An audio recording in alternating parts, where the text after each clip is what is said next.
नहमदुहु व नसल्ली अला रसूलिहिल करीम अम्मा बाद फ़अऊज़ु बिल्लाहि मिनश शैतानिर रजीम बिस्मिल्लाहिर रहमानिर रहीम। शुरू करता हूँ अल्लाह के नाम से जो बहुत बड़ा मेहरबान नहायत रहम करने वाला है। और रब्बे कायनात से उम्मीद करता हूँ कि मेरे सुनने वाले जहाँ कहीं भी होंगे खैरियत और आफ़ियत से होंगे। आप लोगों की खिदमत में आज जादू के मुतालिक कुछ बातें अर्ज़ करना चाहता हूँ, जादू के अलामात ज़िक्र करना चाहता हूँ। मेरे सामीन हज़रात, अगर किसी को शक पड़ जाए कि मेरे ऊपर जादू हो चुका है या मेरे घर के ऊपर जादू हो चुका है, तो उसको कैसे पता चलेगा कि मेरे घर के ऊपर वाकई जादू है या मेरे ऊपर वाकई जादू हो चुका है या नहीं। तो इसके मुतालिक मैं चंद बातें अर्ज़ कर देता हूँ, उसकी वजह से आप लोगों के जहन में इंशाअल्लाह जादू के मुतालिक, टोना के मुतालिक वो आपको ख़ुद ही आगाही हो जाएगी कि मेरे ऊपर जादू है या मेरे घर के ऊपर जादू है या नहीं है। तो आते असल बात की तरफ। बाज़ लोग शक करते हैं कि मेरे ऊपर जादू हो चुका है, मेरे घर के ऊपर जादू हो चुका है। तो कुरान और हदीस की रोशनी में इसका इलाज क्या होगा? और रूहानी दुनिया में सबसे बड़ी बीमारी वो जादू और टोने का है, और जितनी बड़ी बीमारी हो उसके अलामात भी हुआ करते हैं। तो जादू के अलामात में ज़िक्र करना चाहता हूँ। सबसे पहली अलामत वो ये है कि बंदे को मुख्तलिफ़ किस्म के ख्वाब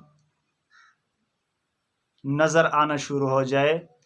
मसलन ख्वाब में डर रहा है, या ऊंचाई से वो गिर रहा है, या वो नंगे पाँव चल रहा है, या वो अपने आप को देख रहा है कि वो नंगा है, या इसी तरह नींद के अंदर सांप देखना, बिच्छू देखना, छिपकली देखना, ये खबीस जानवर नींद में देखना, तो ये सबसे पहली अलामत है।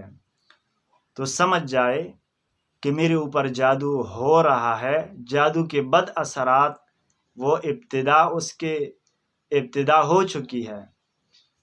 और दूसरी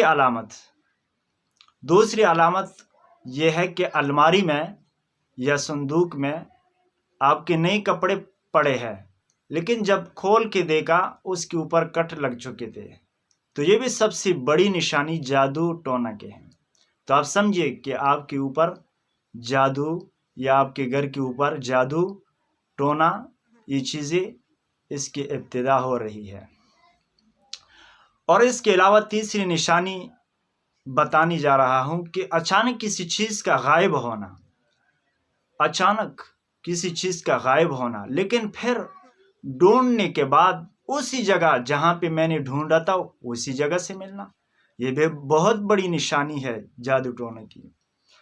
और चौथे नंबर पे कि घर में हर किस्म नेमत के बावजूद लड़ाई झगड़े फिर भी चले रहते हैं। लड़ाई झगड़े है, फिर भी हर किस्म की नेमत मौजूद है, लेकिन फिर भी लड़ाइयाँ है, बेताज लड़ाइयाँ है। तो जिस तरह असरात जादू और टोना के ज़्यादा होंगे जिस वक़्त, उस वक़्त घर में लड़ाई, फसाद, शोर शराबा, ये चीज़ें भी ज़्यादा होगी। लेकिन जब ये जादू टोना इसके असरात कम होंगे, फिर बंदे को पता चलेगा कि हम जो लड़ रहे थे, पता नहीं किस वजह से लड़ रहे थे, मसला क्या था, कोई मसला ना होगा।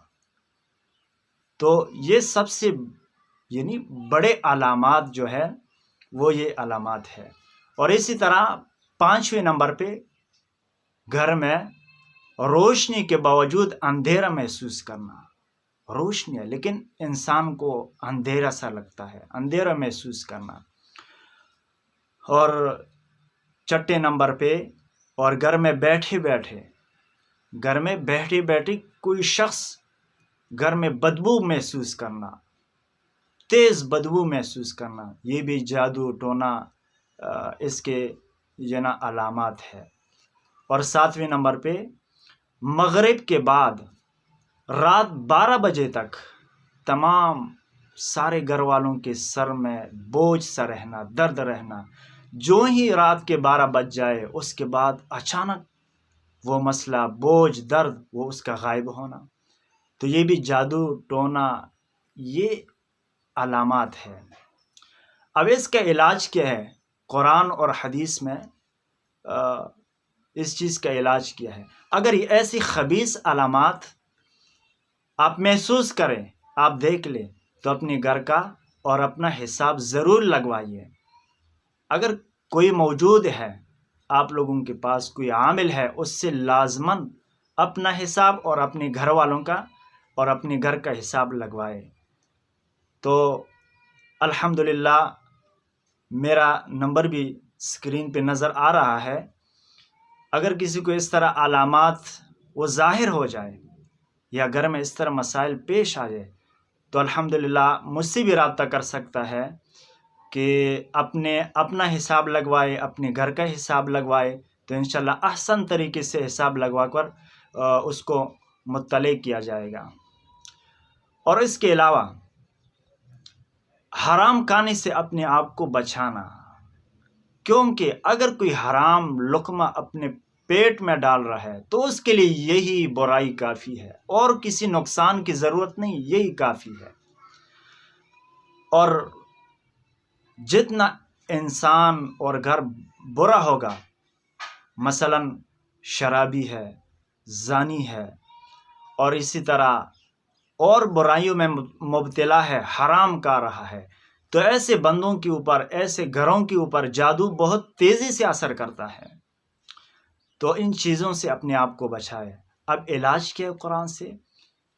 قرآن کریم سب سے پہلے صبح فجر نماز کے بعد سورہ یاسین کی تلاوت، یہ لازمی اس کا اہتمام کرے. اور مغرب کے بعد، عشاء کے بعد، مغرب کے بعد ہو یا عشاء کے بعد، سورہ واقعہ کی تلاوت کرے، بہت ہی برکتی ہوگی. اور تیسرا عمل قرآن سے لإیلاف قریش، سورہ قریش 41 مرتبہ روزانہ پڑھ لیا کرے. انشاءاللہ گھر کے اندر جو معاملات چل رہے ہیں، اللہ رب العزت ان مسائل سے نجات دے دے گا. اللہ ہم سب کو صحیح عمل کی توفیق نصیب فرمائے.